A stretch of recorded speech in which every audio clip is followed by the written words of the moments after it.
if you are excellent at something, be grateful, one, that you are excellent at anything, but also understand that you can't be excellent at everything. Nobody is the best at everything. And so, blocking out these things, for example, if you're really focused on being a family man, right? Well, then you can't compare yourself also to the person who focuses only on being the best businessman, right? Because you can't be both a good family person and a good businessman, or at least you can't be excellent at both.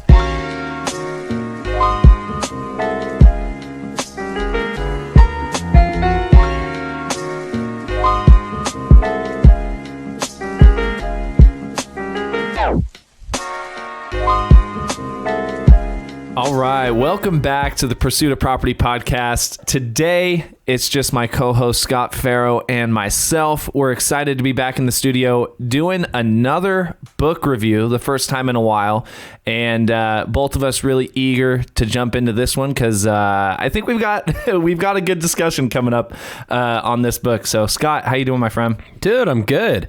Yeah, this was like the first book that we didn't think was just amazing.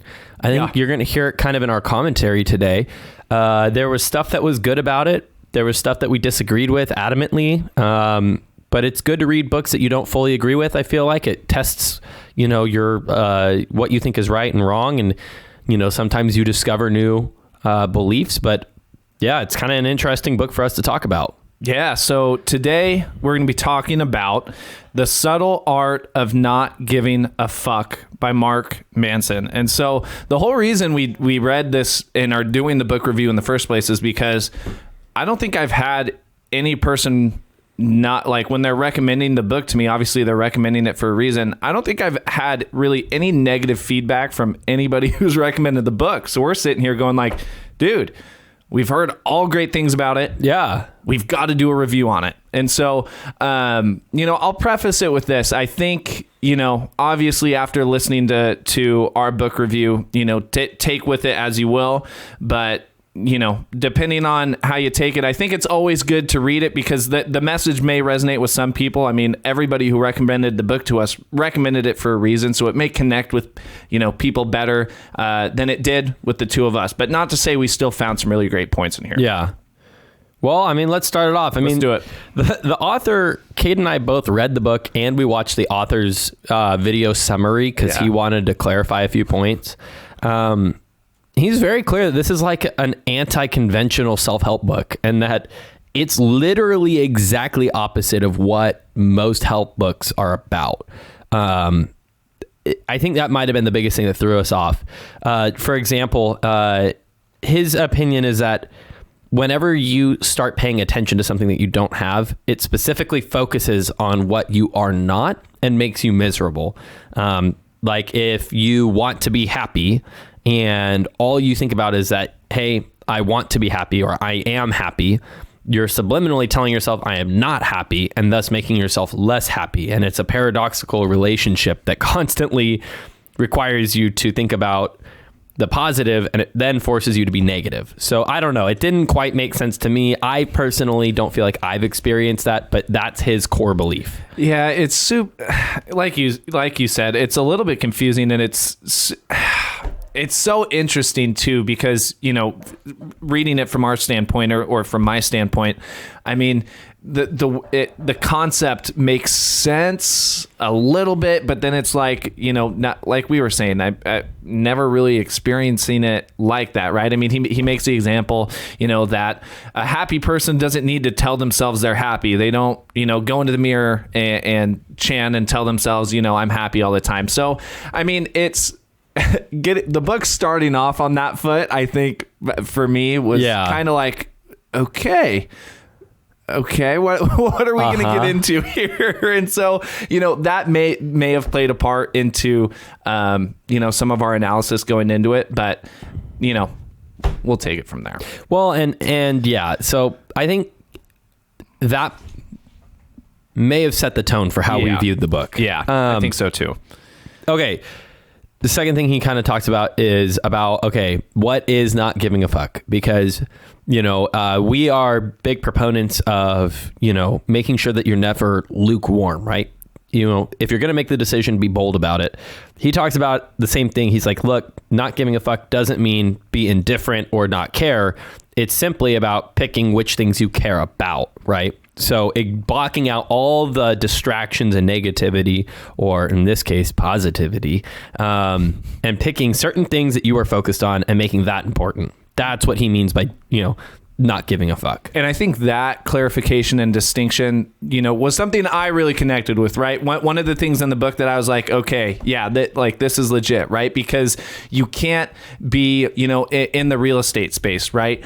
If, we use this phrase like putting out a fire, right? When shit hits the fan with a deal or with the escrow or with a client. And, if you are just constantly in a state of worry and stress and worrying about every single thing that's going on in your deal, every single emotion that your client's feeling, every single emotion your seller is feeling, right? I agree. That is completely the wrong way to go about it, right? So, being able to pick and choose what you are putting your time, energy, thoughts, emotions, what you're giving a fuck about, I think that there is some truth and there was, some good takeaways from that concept. Yeah. Well, and so I like that because you kind of dove deep into one specific thing, which is like in that sphere of where you're good at, pick, to only focus on certain things.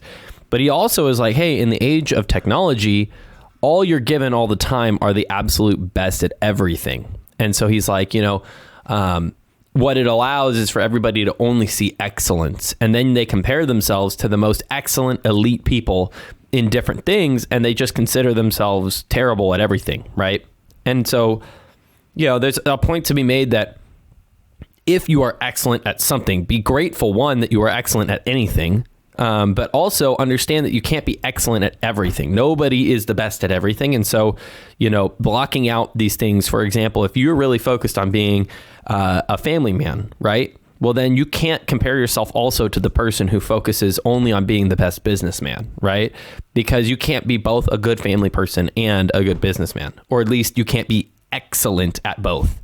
If you are, you're breaking some rules. I don't know anybody who's good or excellent at both, Yeah, there's always a give and a take, right? And I think the next, there's another point here that kind of leads us into, it's something Manson calls, the feedback loop from hell. And it's another interesting concept, right? Where, if you are feeling angry about being angry, or if you're feeling really anxious, and then you're anxious about being anxious, right? You're just kind of putting yourself in this loop, right? So, it just compounds and compounds and compounds. It gets worse and worse and worse. And you fall into that cycle and that trap of, if you're constantly feeling this about that or that about this, it can be very hard to break that cycle and break that loop and get out of, those negative emotions that you're feeling. Yeah, I get that a lot with anxiety. I'll be really anxious about a deal, and then I get anxious that I'm even anxious about the deal. And then I'm like anxious that I'm suffering from anxiety about being anxious. And, Mark Manson's solution is to, quote, not give a fuck and say, okay, I'm anxious, but who gives a fuck? That's the exact quote from the book. So don't get mad at me. And his idea is that in this situation, like not caring, you're essentially telling yourself it's okay to be upset or it's okay to be stupid or whatever, and accept that that's what it is. And then his next step is like, okay, go find a way to get past it, which that's where you start seeing things that we actually agree with in the book. Yeah. So I don't know. You tell me when you fall, like you were saying, when you feel that way with, feeling anxious and stuff like that, do you find yourself just going like, okay, just don't give a fuck about being anxious, go and fix it? Or not currently. So tell me, like, what do you do? And do you feel like this is a better way to kind of short circuit that feedback? Or this is why I was like, maybe I don't dislike the book. Maybe I just dislike being told that I'm currently wrong. Right. And that is a part of the book, is talking about exactly acknowledging when you're wrong. I would say this is probably a way of solving it. My thought would be that when you say, I don't give a fuck, you don't quite understand what caused it in the first place. That was exactly You don't go and figure out why am I feeling this way in the beginning. It's kind of like the man up method, like don't be a bitch, just go do it, which some people I think function well on. And I think other people, like we've seen generations who lived by that. And then, you look at like the World War II vets and the Vietnam vets. I mean, they struggled with some of the worst depression and anxiety and issues later in life because they constantly just bottled it away and just said whatever. And I think the idea of just saying, yeah, I feel like shit, but who gives a fuck? I feel like that's kind of,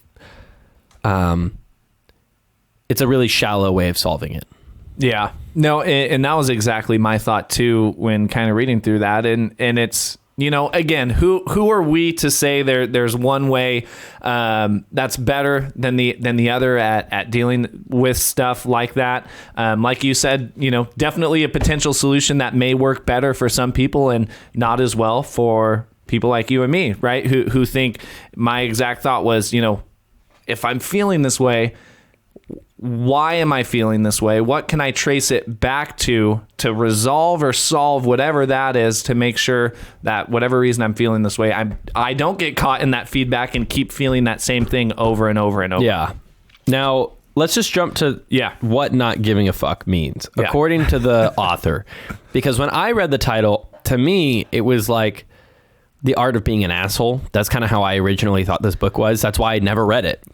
And the people that referred it to me, they aren't assholes, but they really liked it. So let's see if we can try to digest this a little. Yeah. So according to Mark Manson, the first subtlety of not giving a fuck doesn't mean being indifferent. It means being comfortable with being different.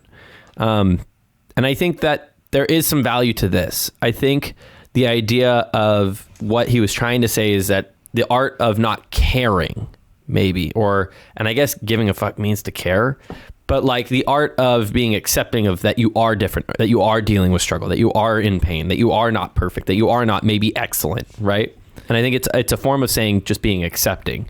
Yeah, and it's interesting because it's another, when it got to this point in the book, it completely contradicts the title, right? The title of the book is The Subtle Art of Not Giving a Fuck. But then Mark saying, right, that he, like a sneaky truth about life, right? There's no such thing as not giving a fuck, right? You always have to give a fuck about something, right? You're always, like you're saying, if we're just kind of equating this to, caring about something, you must always give a fuck about something in your life at whatever point you're in, right? Whether it's family or friends or work or making money or wanting to pull yourself out of a spot, right? You're always finding yourself at some point giving a fuck about something. Yeah, there's no way to be a void of giving a fuck. Yeah. There is no such thing. You have to have at least one. Yeah, exactly. So if we transition that into, subtlety number 2, and he kind of breaks these into, kind of 3 chunks. And the second one, he makes a point that you can't give a fuck about adversity or to not give a fuck about hard times or going through adversity, right?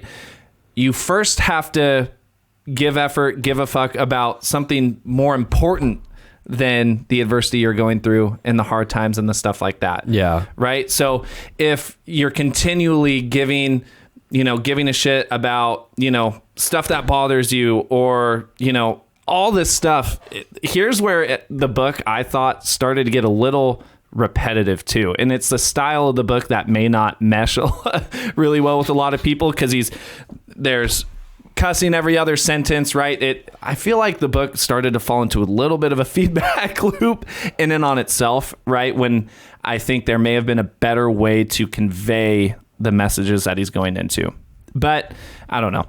I'll share my thoughts. So the second subtlety, he's talking about caring about something more important than the suffering that will ensue. Yeah. For example, a marriage. It will always involve suffering. You have to die to yourself. You have to struggle. You have to fight. You have to do all these things. But people do it consistently because the outcome is greater than the suffering, right? So I think in a way he's trying to be controversial in this book by using the words "don't give a fuck." But I think what I took away from it was that he's trying to say that in order for you to suffer in a way that's meaningful and valuable, you have to have a greater purpose in life. So, I mean, like, if you are trying to strive to be the best athlete, you have to suffer more than anybody else to be the very best, right? You have to put in the most time. You have to work the hardest. You have to get yourself up in the mornings when nobody else is, right?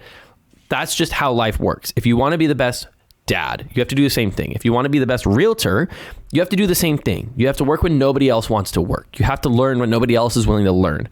And I think what he's trying to say is, you are taking away all the things, all of your mental attention from the pain and from the struggle, and you're devoting all of that attention to the end result, which is that I will be great, or I will be the best version of myself in this, right? And I think there's some value to that. But I think saying don't give a fuck about other stuff and all this, I think he's just trying to be controversial. Yeah, I think so. And like, am I summing up what I think that chapter was about? Very much so. Yeah. In a very good way too. And it's like, we've talked about this too. He brought up an example about when people make a big deal about nothing. Yeah. For example, I had a buddy call me the other day. His neighbor legitimately called him, pissed off, and caused a huge scene because my buddy got solar on his house and didn't ask for permission from the neighbor first. Talk about giving a fuck about something you should not give a fuck about. That being said, the book talks about like, well, that guy has nothing going on in his life. Else. That he has no greater purpose in life. He's not a grandpa. He's not a dad. He's not a business owner. He's not. So all he has in life to give a shit about is other people's business. That if he had anything greater than nothing, he would focus on. And that's when he's saying you can't have a void of not caring.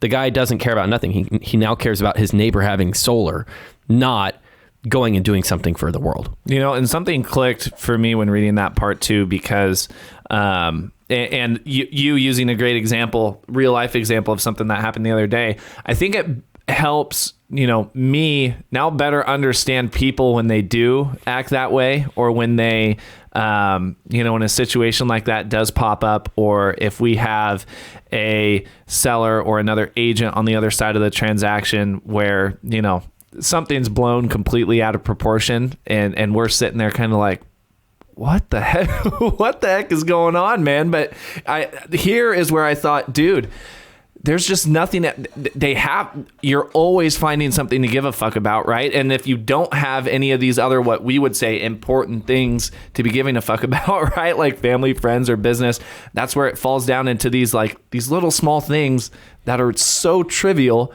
but to some people that it's not trivial for them. Right? Super interesting. The third subtlety jumps into kind of what we're talking about. So I just wanted to make sure that people know this is the third part is more about this, what you're choosing to focus on, So it was subtlety 1 is that you have to actually give a fuck about something in order to suffer. 2 is then you're picking that thing over suffering. And then 3 is that you have the choice to pick what you're going to focus on. So, I mean, he talks about maturity being the growing and ability to choose something. I think he put more fuck-worthy.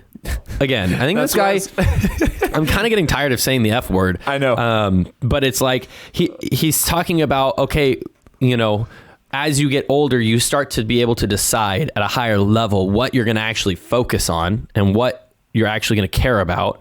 And that will help make you a better person. Yeah, I was going to read this bullet point word for word, and it goes, maturity is what happens when one learns to only give a fuck about what's truly fuckworthy. And I think, like you said, I mean, it's a lot of repetition. I'm getting tired of saying that word too, but it's like like we've been saying, there is truth to each of these. I think there is value to be pulled from each of these, whether the message really is conveyed and really hits home in a way for the reader, we'll see. But now that we kind of hit those 3 subtleties, I think what we want to transition to is, kind of not following the outline of the book, just pulling other things we saw in the book that were both helpful and we can kind of bring in and rope in for some value. Again, like this book, I think was written by somebody whose main purpose was to be controversial.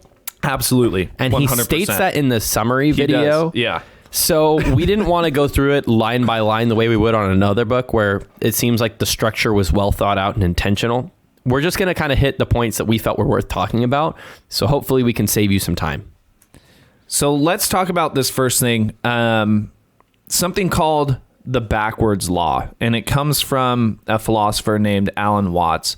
And essentially what the backwards law says is, our desire for a more positive experience is a negative experience. And on the flip side, the acceptance of a negative experience that we're going through is in and of itself a positive experience, right? So what does that really mean, right? So if I went out and let's use a real estate investing example, right? Let's use a real life example from last year, right? A negative experience for me. Going 3 or 4 months, call it 4 months, going 4 months without closing a single deal, making $0 for 4 months straight, right? Completely negative experience. Yeah. Completely shitty experience, right? Now, according to the backwards law, right, that and all of the experiences, that experience as a whole, in and of itself, is a positive experience. And why is that? According to the backwards law, it's saying, right, that negative experience is a positive experience because of all the things you learned, all the hardships you went through, all of the grinding and consistency that you continued to put in to when right after that, right, closing 2, 3, 4 deals and pushing through those hard times, right? So, I think some truth to be said through this. I mean, exactly to a T, do I connect it and agree with it 100%? No, but I do think, there is, again, some truth and some value to be pulled, but is it truly all, clear cut and black and white? I don't think so. Yeah. Well, I mean, I guess the key thing that makes this sentence even worthwhile discussing for me is that it's talking about the acceptance of a negative experience instead of just the experience itself. And I think there's truth to be said that when you accept the circumstances instead of fighting it and avoiding it, there is a positive outcome from that down the road, right? Absolutely. But I think the actual existence of negative experiences aren't positive. Absolutely. Yeah, I think you hit the nail on the head. The key word there being acceptance instead of denial, right? Or avoidance, right? Because we all know those people who, who are just complete deniers and, everything's going up in flames behind them. You can tell the situation or whatever is not good. And it's like the meme of, the dog sitting in the burnt house. Everything is fine and it's on fire. Well, yeah. The next point, this is one, it's the biggest point of the book, in my opinion, or one of the biggest. And we totally agree with this, but there's no pain, no gain. Nothing in life worth doing is easy. I think that the book does a decent job of explaining that suffering is required to get anywhere you want to go. And that if your goal in life is to avoid suffering, you'll never go where you want to go and you're going to live a miserable life. And by accepting the fact that suffering is a part of the trail, you will more easily get through it. So, that's something I fundamentally agree with. I don't love the way that he describes it, but it's something to think about. Yeah, and that transitions into one of my biggest things and biggest takeaways from the book. I think it's something we've actually, talked about, on a smaller scale in a couple podcasts before. But, the next big thing being, don't hope for a life without problems, right? There's no such thing as a life with zero problems, right? Yeah. Instead, the concept being hope for a life, with good problems. And Manson brings in an example and talks a little bit about something called the Hedonic Treadmill. And I had, kind of grasped this concept, but he, used this example, and then I'll kind of use an example in entrepreneurs, right? So he goes, okay, someone's sitting there, they really, really want a boat, right? And they say, if I could just get this decked out dream boat, I'd be happy. And then they get the boat. And now you have to dock your boat and store your boat, and you've got to pay to dock your boat. And then you're like, shit, that's really, really expensive. If I could just find a different docking station or a different dock with cheaper fees, then I'd be a lot happier. And then it goes, well, if I could just, now I've got this dock, but now none of my friends want to drive out here and go on my boat with me because the cheaper dock's, an hour away. So if I could just get better friends that would come with me and go on my boat, then I'd be happy, right? It's constantly picking apart all of this stuff. And I think the main concept to take away from this is problems never stop. They merely get exchanged or upgraded. And by upgraded, not bigger, they're just problems that you are more willing to deal with and the suffering that you're more comfortable dealing with. And by, when I heard that was a really big light bulb for me, because when you don't think of problems, upgraded is a weird word to associate with problems, or, what a lot of people would equate problems with as bad things, right? Upgraded, that means things are getting worse, right? But from my spot is, if we're sitting here, even looking back, at a year ago, 2 years ago, right? Or ourselves looking ahead at other real estate professionals, investors, agents that are doing a lot bigger things than we are, right? The problems you and I are experiencing, right? Some lulls in income, growing pains with growing a team and trying to scale, right? These problems are merely upgraded.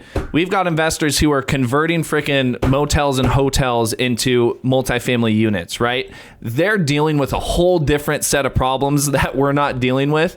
But in my mind, those are upgraded problems, dude. You're working on bigger and better things. You're working on bigger deals. You're making more money. But there's upgraded problems that come with that, right? Yeah. The problems never go away. They're constantly shifting and changing to, the experiences you're going through. That was one of my favorite things I took away from the book. Yeah. No, and I think you recapped it well. I think at the end of the day, exactly what you said. When you upgrade your problems, it's for the better, and you're picking things that you want to struggle with, not things that you don't like to struggle with. Yeah. Yep. There's some of this kind of want to breeze over more quickly. Yeah. Things like he was talking about negative emotions are calls to action. When you feel them, you're supposed to do something. I think that's a fundamentally right statement. But it was, we kind of pull that out of context, out of the book. It's not necessarily fitting the theme of the book that he says that kind of stuff. He also talks about, what determines success. And I think this is where the book shifts more into changing what you care about and deciding how you care about things. Mm-hmm. He calls it values and cares more about, what underlying things you care about. That's what's going to define what you're successful at. Success, and we've said this before, is not a dollar amount or a number of properties you own or being financially free. Success is different for each person. And so I think he does actually a pretty decent job of clarifying that when he says don't give an F, it's not about don't care about anything. It's about don't care about the things that aren't where you want to go. And so, he talks about, our struggles determining our success. Our problems actually are what lead us to being happy, because problems give us a sense of value in our life, right? If you had no problems, you'd be bored. And he talks about the Buddha, right? For those who don't know, and I'm going to try to recap the Buddha story, but there's obviously plenty of recaps you could find. The Buddha was apparently a very wealthy young kid under a king, and he was protected from all suffering and pain until he was a man, and then or a young man. And then when the Buddha snuck out one night of the castle, he discovered pain and suffering and all that. And he decided, well, my life is so miserable now with no pain. I'm going to submerge myself only in pain, and that will give me value in life. And he did that, and he suffered. And when he came back to the king said, well, why did you do that? And he said, well, you protected me from suffering and blah, blah, blah. Now, at the end of the day, we all know a life of pure suffering isn't a life that is fulfilling necessarily, but we also know a life that is fulfilling does require suffering. So it's kind of, I I don't know where I'm going with this, but it's kind of trying to describe the relationship between suffering and success, and that in Mark Manson's opinion, success is fully subjective in what you care about, and you can control what you care about. And then when you can control what you care about, the suffering is more bearable and your life is better. Yeah, I think what you said where that I also think was, I think coming from a good spot when, putting this book together is that everybody's, like you would recap, everybody's version or vision of success is different, right? And I think this is where he was very contrarian in the way that he wanted to kind of go against the grain. Like, not everybody wants badass cars, a big ass mansion, living on the beach, right? Not everybody wants that. So I think he did do a good job at conveying that you've got to figure out, what your values are and what your version of success is. Right. And talking about values, also something good, I think, was a good takeaway from the book. He kind of broke values into what are good values and what are bad values. Right. And it was interesting because he goes, good values are 1, reality based, 2, socially constructive, and 3, they are immediate and or controllable. Right. And then on the flip side to what bad values consist of, right? They're superstitious. They're socially destructive, and they're not immediate and or controllable. Mm-hmm. Now, if we unpack that a little bit, I think that was, a good distinction between the two, right? We do the same thing, and we've talked about the same thing when it may have been our book review on Atomic Habits, with habits and goals needing to be actionable, needing to be controllable, right? All of these things. So I think breaking those off into talking about values, what was a good takeaway from me for the book as well. Well, and so, he brought up the example of honesty as a good value. Mm-hmm. And the purpose of bringing up honesty is that, it's definite, right? And it's easy to see and it's easy to decide. So you said, completely in your control. Right. So, even if being honest sometimes means you tell your wife that she doesn't look good in that dress, he, from his opinion, believes that makes his relationship more trusting. And that because she knows he'll tell her when she doesn't look good, she actually believes him when he says that she does look good, right? I think he's got good points to be made in this book. I just think the general premise of the book was a little bit off-putting. And then, for example, a bad value would be being liked by everybody. That sounds like a good value, but it's superficial. You can't make everybody like you. It's not within your control. And a lot of the times, all the things that you think bad about yourself are what you think other people think about you. And so it leads to a life of suffering and pain, but it's not worthwhile suffering and pain. Whereas being honest and focusing on being an honest and trustworthy person sometimes requires that you do things that cause pain, but the pain and suffering are things that you would prefer to have because it does make your life better. Did I recap that right? Yeah, 100%. And as we kind of get to the end here, a couple last, what I think are important points too. He also does a good job, in my opinion, of connecting responsibility and blame, right? And, essentially that accepting responsibility for our problems is the first step to solving them. And I think, anybody who re-listens or rereads that sentence, right? Accepting responsibility for our problems is the first step to solving them. And I think that statement is 1000% true because we were talking about it a little bit earlier. If you're sitting there in denial of your problems, right? If you're just kind of, you're the dog in the burning house saying everything is fine, right? How are any of those problems going to get solved, right? You're going to be stuck in that feedback loop of just all bad things, right? So being able to take responsibility for what your problems are is the first step to getting them solved. Well, and he talks about people being concerned about taking responsibility because they feel that they will be blamed. And he breaks it down. Responsibility is present future tense, right? Blame is past tense. If you get in a car accident and you were drinking and driving, you're both responsible and to blame. If you get cancer, you're responsible, but you're not to blame. both cases require that you take responsibility. And the person who takes responsibility will have a much better life, and they will suffer in a way that is fulfilling and makes their life better than the person who lives in a state of denial because it's so painful to acknowledge that they are now responsible for dealing with their consequences, right? And I think there's a lot to say there. Like, for example, if you get into a bad deal, regardless of if the market shifted or not, you are still responsible for figuring out how to make this right. You might not be at blame or at fault for the market shifting. But now that you're here, if you had two investors, one who says, well, this is bullshit, I shouldn't be losing money right now, I did everything by the book, this should be paying me money and I'm losing money. And then you have another investor who says, life happens, risk is always inevitable, I'm going to pick myself up, I'm going to get out of this deal, I'm going to figure out how to make another one. The person who is in the latter, who takes responsibility and moves forward, is going to live a happier life and be more successful in everybody else's eyes because they took responsibility. Neither are to be blamed, but one lives in a state of denial and avoidance, and the other takes responsibility and moves forward. And you and I always strive to be the latter, but sometimes we're the former. Yeah, I think that distinction you made in recapping that, you did really, really well, is making that distinction between, responsibility and fault or blame, right? And being able to, one, acknowledge that distinction, but two, also, whether you are at fault or not at fault, it is your responsibility to respond one way or the other, right? So you have to choose. Yeah, you have to choose. And so I think that probably one of the most important things in the book in my mind is, obviously responsibility already being an important and a big value, but being able to do that in a way that leads to more success.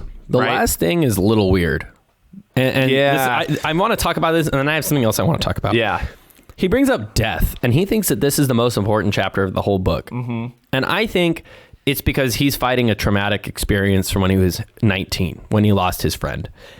I think this is him writing a book, but he's still probably just grieving and going through that. And I bet that his perception of not giving a fuck solves problems probably plays a huge role in him still suffering, 20 years later from his friend passing away in an accident, because he never was able to actually unpack that. But he thinks that keeping death at the forefront of your brain at all times guides you to make the right decisions. And when I read this, it's funny, we talked about Rick and Morty before the episode. Do you remember the Rick and Morty episode where he has the death crystals? Yes. And the way the episode works is he holds this death crystal to his head, and he can tell every decision he makes how it ends up killing him. And he lives his life making decisions on how to get to this girl, Jessica, and he ruins his life, like literally ruins his life. And I feel like keeping death at the forefront of your brain doesn't actually lead you to doing the right decisions. It leads you to make wrong decisions. Accepting that you're mortal and that at the end of the day, you will die. I think that's an important thing in life, but I don't think it's as important as he thinks it is.